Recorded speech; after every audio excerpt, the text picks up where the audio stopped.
एक देवळातला देवाची पूजा करणारा साधा भोळा पुजारी, त्याला तिरुपतीला जाण्याची प्रचंड ओढ लागते. परंतु बाळूमामाने एकच शब्द उच्चारला, तू देवाला जायचं नाहीस. त्याला प्रश्न पडला की बाळूमामांची आज्ञा मानायची का तिरुपतीत बालाजीला जाऊन दर्शनाची आस पूर्ण करायची. पुढे जे घडलं ते काळालाही त्यानं थांबवलं, अंतरालाही हरवलं आणि निसर्गाच्या प्रत्येक नियमाला शरण येण्यास भाग पाडलं. एका निष्कपट भोळ्या बाबड्या भक्तांसाठी भगवान तिरुपती बालाजी स्वतः चालत आलेत.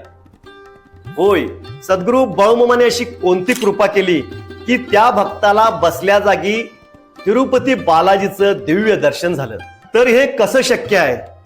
तर खरोखर शक्य आहे. निर्मळ भक्ती समोर काळ, ऋतू आणि निसर्गाचे नियम सुद्धा थिटे पडतात आणि निसर्गालाही नतमस्तक व्हावं लागतं. तर आज पाहूया सद्गुरू बाळूमामांच्या कृपेने अंगावर शहारे आणणारी ही रोमांचकारी कहाणी. नमस्कार मित्र, देवावतारी सद्गुरू संत बाळूमामा यांच्या जीवनचरित्रातील जबरदस्त रोमांचकारी कहाणी आज पाहूया. ही कथा आहे एका भोळ्या बाबड्या निष्कपट निष्पाप भक्ताची, की ज्याने आयुष्यात कधी तप केलं नाही किंवा कोणतेही यज्ञ केले नाही किंवा कोणतीही विद्वत्ता मिळवलेली नाही. फक्त त्याच्या मनामध्ये एकच श्रद्धा होती आणि ती श्रद्धा म्हणजे सद्गुरू बाळूमामावरील अपार प्रेम. आणि या श्रद्धेच्या जोरावर त्याला असा दिव्य अनुभव प्राप्त झाला.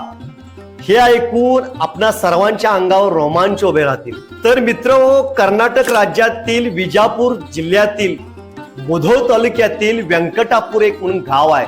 तर या गावामध्ये घडलेली ही घटना. व्यंकटापूर हे एक छोटस सुंदर गाव, आजूबाजूला निसर्गरम्य शेती. तर त्या गावातील एका मंदिरामध्ये नित्यनेमानं देवाची पूजा अर्चा करणारा एक भोळा बाबडा धुळापा पुजारी.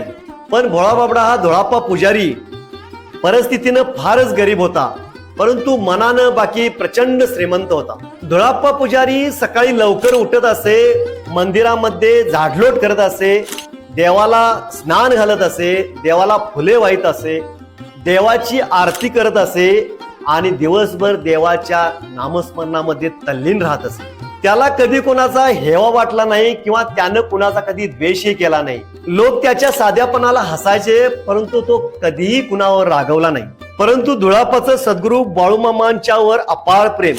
सद्गुरू बाळूमामा मुधोळ परिसरात आल्यात असं जर धुळापाला समज, धुळापा ऊन, वारा, पाऊस या गोष्टीची कोणती तमा न बाळगता सद्गुरू बाळूमामांना भेटायला जायचा. त्याला ना कुठला वेद कळत होता, ना कुठलं तत्वज्ञान कळत होतं, ना कुठलं पुराण कळत होतं.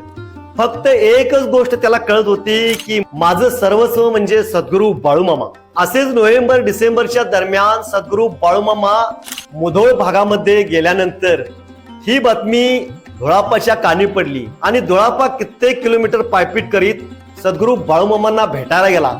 मामांचं त्याने यथासांग दर्शन घेतलं आणि साध्या बोळ्या या धुळापाला बघून मामांच्याही मनाला फारच आनंद झाला. कधी कधी सद्गुरू बाळूमामांची बी विनोद बुद्धी जागृत व्हायची आणि मामा आलेल्या भक्तांच्या बरोबर विनोद बुद्धीने वागायचे.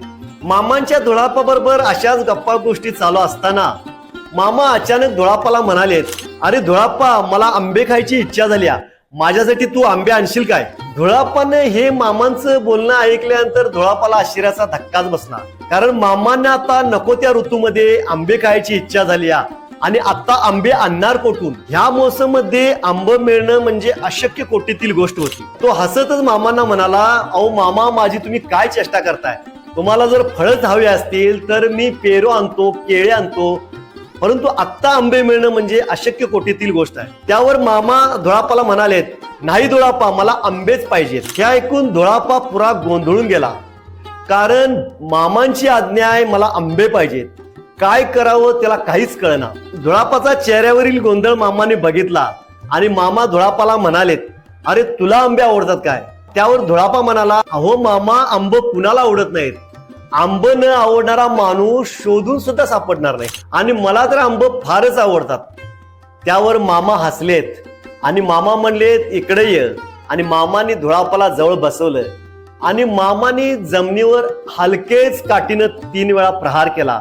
आणि मित्रांनो, पुढे जे घडलं ते पाहून धुळापाच्या डोळ्याचं पारणं फिटलं. ज्या जमिनीवर मामाने काठी मारली त्या जमिनीतून रसाळ टप्पोरे पिकलेले आंबे वर आले. धुळापा मामांच्या त्या दिव्य चमत्काराकडे बघतच राहिला.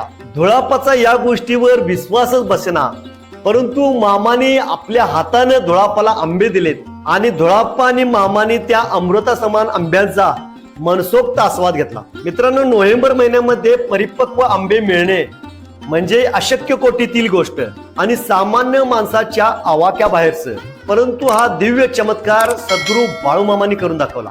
त्यानंतर त्याच्या डोळ्यातून आनंदाश्रू वाहू लागले आणि तो मामांच्या चरणी नतमस्तक झाला. मित्र, असंच एक दिवस सद्गुरू बाळूमामा आपल्या भक्तगणासमेत बसले होते आणि मुधोळ व मुधोळ परिसरातील काही मंडळी सद्गुरू बाळूमामांच्या दर्शनाला आली होती.